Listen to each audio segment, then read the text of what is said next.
Hi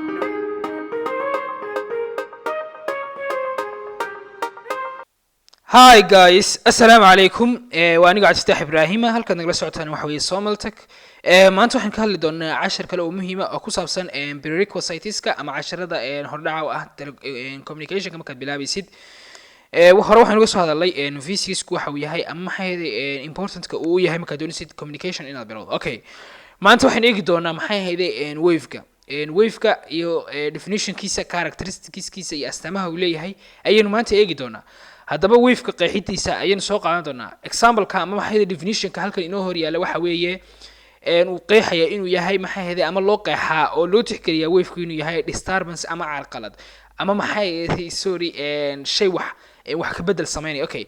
Marka disturbance-ga ama variation-ka ama isbedelkaasi waxa uu ku saamaxaya inuu information-kaagii maxay hayday laga kaxeeyo one point lana geeyo maxay hayday another point.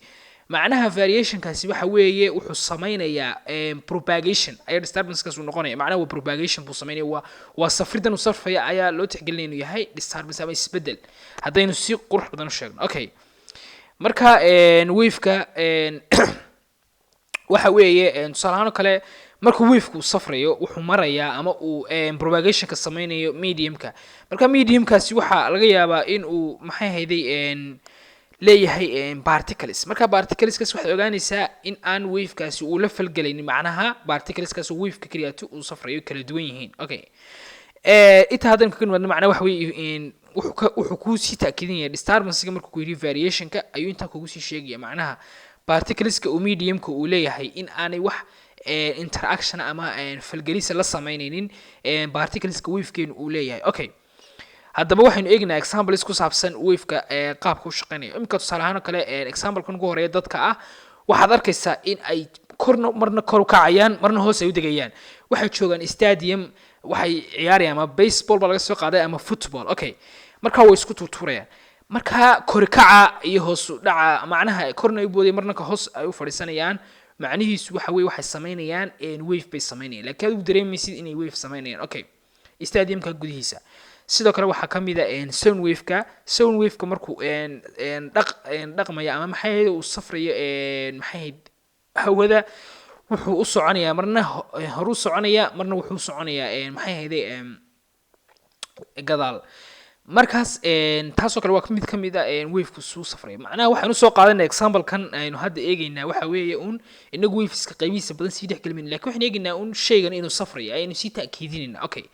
halkan waxaa ka mid ah waxaad aragtaa longitudinal wave-ka mid ka mid ah longitudinal wave-ka waa wave ka mid ah wave-ka kaasoo macnaha u safraya direction-ka ama wuxuu u safrayaa opposite direction-ka ama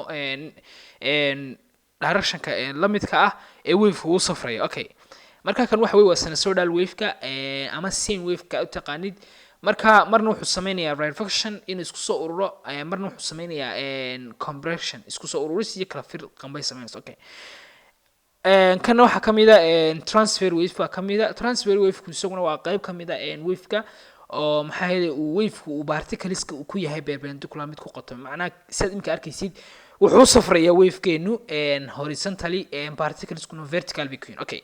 macnaha isku qotomaan. Okay. si kale hadan kugu sheego. Okay. si guud waxaynu halkaa ku eegnay maanta ama aynu iminka eegnay qayb ka mid ah maxay ahayd wave-ka wuxuu yahay examples ku saabsan wave-ku sida uu shaqeynayo. Okay. haddana iminka waxaynu eegi doonaa characteristics-ka ama astaamaha uu wave-ku uu leeyahay. Okay. haddaba saad sawirkan ka arkaysid wuxuu inoo sharaxayaa characteristics-ka ama astaamaha uu leeyahay wave-ku. Okay. xagga waxaa nagu sawiran wave sine wave ama sinusoidal wave. Okay. characteristics-kii xagga buu inoogu soo taxay waxaa ka mid ah kolley physics-ka markaad dugsiga sare dhigaysa waad ku soo dhigato. Okay. waxaa ka mid ah crest-ka ka mid ah. crest-ku waxa weeye waa highest point-ka uu gaadho wave-ku waa xagga ugu sarreysa ee wave-ku uu gaadhayo. Okay. waxaa ka mid ah sidoo kale trough baa loo yaqaanaa waxa weeye waa halka ugu hooseysa ee wave-ka uu gaadhay xagga sawirkaad ka arkaysid saa sawirka ka arkaysid. Okay.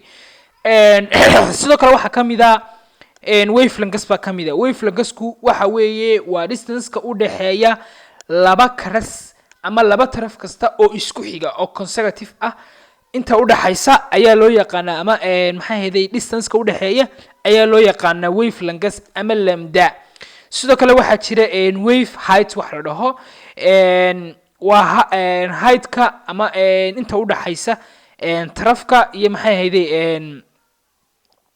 crest-ka ayaa loo yaqaanaa maxay ahayd height wave ama waxa weeye waa height from taraf to crest ayaa loo yaqaanaa. okay waxaa jira tusaale ahaan kale wave steepness wax loo yaqaano macnaha waa ratio of wave height-ka oo u dhaxeeya ama maxay ahayd wave height-ka oo noqonaya from trough to crest oo soo sheegnay inuu yahay wave height-ka oo loo qaybiyey to wave length-ka. macnaha waxa weeye ratio waa shay aan lahayn macnaha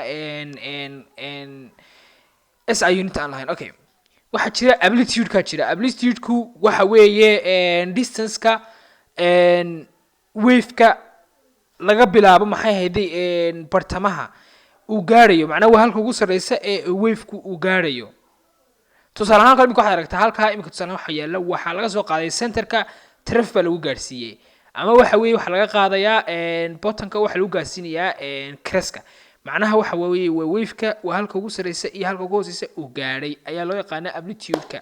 okay waxaa ka mid ah wave period-ka baa loo yaqaanaa macnaha waxa weeye waa time-ka ay ku qaadatay hal complete wave in uu dhammaystirmo ayaa loo yaqaanaa period. waxaa ka mid ah halka inagu jirin frequency-guna waxa weeye waa inta waa number of waves-ka samaysmaya per second inta second ba imise wave ayaa samaysmaya ayaa loo yaqaanaa. haddaba si guud waxaynu soo eegnay shayada ama characteristics-ka uu leeyahay wave-ku waxa ugu muhiimsan amplitude-ka maxay ahayd oo maximum-ka uu gaaray ah wave-kaagu. sidoo kale waxa ugu muhiimsan frequency-ga iyo maxay ahayd wave length-ka. saddexdaas ayaa kugu soo noqon doona oo in badan la soo celcelin doona intaad ku guda jirtid communication-ka ama maxay ahayd safarkaaga ku saabsan barashada cilmiga isgaarsiinta. haddaba casharada soo socda ayaynu kusii qeexi doonaa ama markaan deeply u gallo ayaad ogaan doontaa wave length-ka iyo maxay amplitude-ku waxyaabaha ay yihiin.